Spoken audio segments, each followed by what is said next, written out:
بسم اللہ الرحمن الرحیم۔ السلام علیکم ورحمۃ اللہ وبرکاتہ۔ اسرائیل فلسطین تنازع لینارڈ میں جاری فوجی اور سیاسی تنازع ہے۔ 20ویں صدی کے وسط سے شروع ہونے والا یہ دنیا کے طویل ترین تنازعات میں سے ایک ہے۔ تنازعات کے کلیدی علاقوں میں مغربی کنارے اور غزہ کی پٹی پر اسرائیلی قبضہ، یروشلم کی حیثیت، اسرائیلی بستیوں، سرحدوں، سلامتی اور پانی کے حقوق کے ساتھ ساتھ فلسطینیوں کی نقل و حرکت کی آزادی اور فلسطینیوں کا حق بھی شامل ہے۔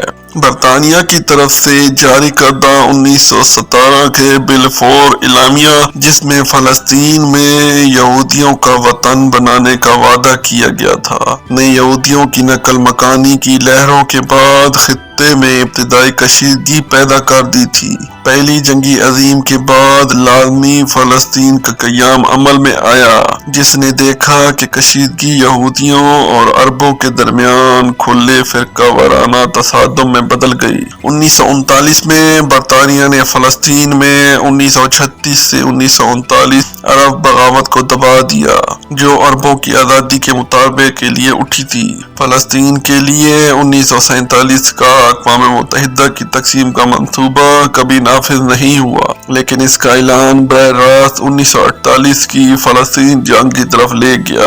جنگ کے دوران صہیونی ملیشیاؤں نے سینکڑوں فلسطینی دیہاتوں کو بے دخل کر دیا، جس کا نتیجہ جنگ سے پہلے کے لازمی فلسطین کی اکثریتی عرب آبادی کی بے دخلی یا اڑان پر منتج ہوا۔ 1948 کی عرب اسرائیل جنگ کے نتیجے میں سابقہ لازمی فلسطین کا علاقہ اسرائیل کے ساتھ تقسیم ہو گیا، جو زیادہ تر علاقے پر قائم ہوا، اور مصر اور اردن نے بالترتیب غزہ کی پٹی اور مغربی کنارے کو کنٹرول کیا۔ موجودہ جمود کا آغاز 1967 کی 6 روزہ جنگ کے بعد ہوا، جس میں اسرائیل نے گولان کی پہاڑیوں، جزیرہ نما سینائی اور غزہ کی پٹی اور مغربی کنارے پر قبضہ کر لیا، جسے فلسطینی علاقوں کے نام سے جانا جاتا ہے۔ اسرائیل کے طرز عمل جدید تاریخ کے سب سے طویل فوجی قبضے میں فلسطینیوں کے انسانی حقوق کی خلاف ورزی کے لیے بین الاقوامی سطح پر مذمت کی گئی ہے۔ اس کے آغاز سے تنازع کی ہلاکتیں صرف جنگجوؤں تک ہی محدود نہیں ہیں، دونوں طرف سے بڑی تعداد میں شہری ہلاکتیں ہوئیں۔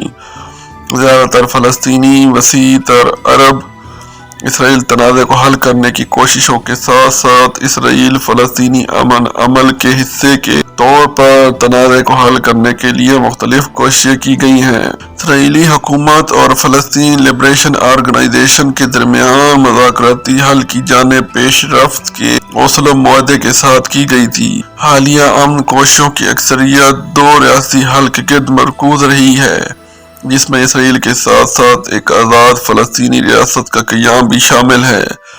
دو ریاستی حل کے لیے عوامی حمایت، جسے پہلے اسرائیلی یہودیوں اور فلسطینیوں دونوں کی حمایت حاصل تھی، حالیہ برس میں کم ہوئی ہے۔ باضابطہ مذاکرات مشرق وسطی پر کوارٹیٹ کے ذریعے ثالثی کیے جاتے ہیں، جو اقوام متحدہ، ریاست ہائے متحدہ روس اور یورپی یونین پر مشتمل ہے۔ عرب لیگ، جس نے عرب امن اقدام کی تجویز پیش کی ہے، مصر اور اردن کے ساتھ ایک اور اہم کردار ہے۔ 2006 سے فلسطینی فریق مغربی کنارے میں فلسطینی اتھارٹی پر غلبہ رکھنے والی الفتح اور غزہ کی پٹی پر کنٹرول حاصل کرنے والی حماس کے درمیان تقسیم ہو چکا ہے۔ اس کے تدارک کی کوششیں بار بار کی گئی ہیں اور جاری ہیں۔ 2019 کے بعد سے اسرائیلی فریق بھی سیاسی ہلچل کا سامنا کر رہا ہے، جس میں 2 سال کے عرصے میں 4 غیر حتمی قانون سازی کے انتخابات ہوئے ہیں۔ امن مذاکرات کا تازہ ترین دور جولائی 2013 میں شروع ہوا تھا، لیکن اسے 2014 میں معطل کر دیا گیا تھا۔ 2006 کے بعد سے حماس اور اسرائیل نے 5 جنگیں لڑی ہیں، جن میں سے تازہ ترین جنگ 2023 میں شروع ہوئی تھی اور جنوری 2024 تک جاری ہے۔ فلسطینی عرب عیسائیوں کی ملکیت والا فرسٹ 10 اخبار اپنے 18 جون 1936 کے ایڈیشن میں ایک خاکہ پیش کرتا ہے، جس میں صہیونیت کو ایک برطانوی افسر کی حفاظت میں ایک مگرمچھ کے طور پر دکھایا گیا ہے، جس میں فلسطینی عربوں سے کہا گیا ہے ڈرو نہیں، میں تمہیں امن سے نگل جاؤں گا۔ اسرائیل فلسطینی تنازع کی جڑیں 19ویں صدی کے آخر اور 20ویں صدی کے اوائل میں ہیں۔ سیاسی صہیونیت کی ترقی اور صہیونی آبادکاروں کی فلسطین آمد کے ساتھ فلسطین میں یہودی ریاست کے قیام کے ہدف کے ساتھ جدید سیاسی صہیونی تحریک 19ویں صدی کی آخری 2 دہائیوں میں بڑی حد تک یورپی سامیت دشمنی کے رد عمل میں پروان چڑھی، جبکہ اس عرصے کے دوران یہودی نوآبادیات کا آغاز ہوا۔ پہلی عالمی جنگ سے پہلے کی دہائی میں زیادہ نظریاتی طور پر صہیونی آبادکاروں کے آمد تک عثمانی فلسطین کا منظرنامہ نمایاں طور پر تبدیل ہونا شروع نہیں ہوا تھا۔ زمین کی خریداری، کرایہ دار عرب کسانوں کی بے دخلی اور یہودی نیم فوجی یونٹوں کے ساتھ مسلح تصادم، یہ سب فلسطینی آبادی کے علاقائی نقل مکانی اور بے دخلی کے بڑھتے ہوئے خوف میں حصہ ڈالیں گے۔ یہ ابتدائی یہودی ہجرت اور آبادکاری فلسطینی آبادی کے ساتھ نو آبادیاتی تعلقات کی ترقی کے ساتھ تھی، جس میں باہمی انحصار اور نسل پرستی کے علاوہ نسبتاً غریب مقامی لوگوں کا استحصال بھی شامل تھا۔ بے گھر ہونے اور بے گھر ہونے کے فلسطینیوں کے خوف کی جگہ بتدریج قومی اظہار کے وسیع تر احساس نے لے لی، جس میں زیادہ تر عرب آبادی والی سرزمین کو یہودیوں کے وطن میں تبدیل کرنے کے صہیونی مقصد کو مسترد کرنا شامل تھا۔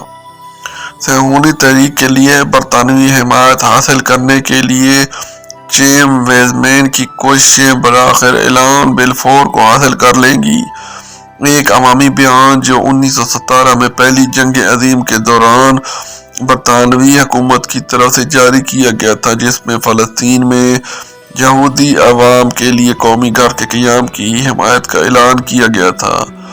ویزمین اس اعلان کی زیادہ سے زیادہ تشریح کریں گے، جس میں ملک کے مستقبل کے بارے میں مذاکرات براہ راست برطانیہ اور یہودیوں کے درمیان ہونے تھے۔ عربوں کی نمائندگی کو چھوڑ کر پیرس امن کانفرنس میں وہ بعد میں اپنے مقصد کے اعلان کی اپنی تشریح کو مشہور طور پر شیئر کریں گے۔ فلسطین کو یہودیوں جیسا کہ انگلستان انگریز ہے، جزوی طور پر صہیونی تحریک کے جواب میں ایک فلسطینی قومی تحریک جنگ کے دور میں زیادہ ٹھوس طور پر ترقی کرے گی۔ اس کے بعد کے سالوں میں یہودی فلسطینی تعلقات ڈرامائی طور پر بگڑتے دیکھیں گے۔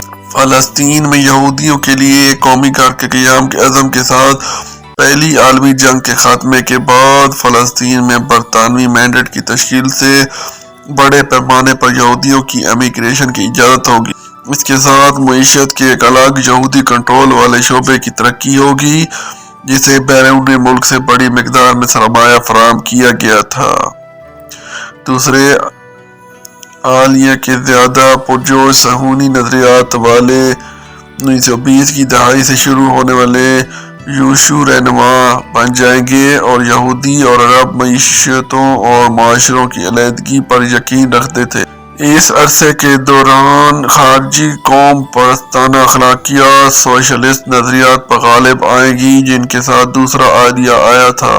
حاج امین الحسینی کی ابھرتی ہوئی قیادت میں دمشق سے لازمی فلسطین تک کئی سخت گیر فلسطینی عرب قوم پرستوں کی واپسی نے فلسطین کے عربوں کے لیے قومی گھر کے قیام کی طرف فلسطینی عرب قوم پرست جدوجہد کا آغاز کیا۔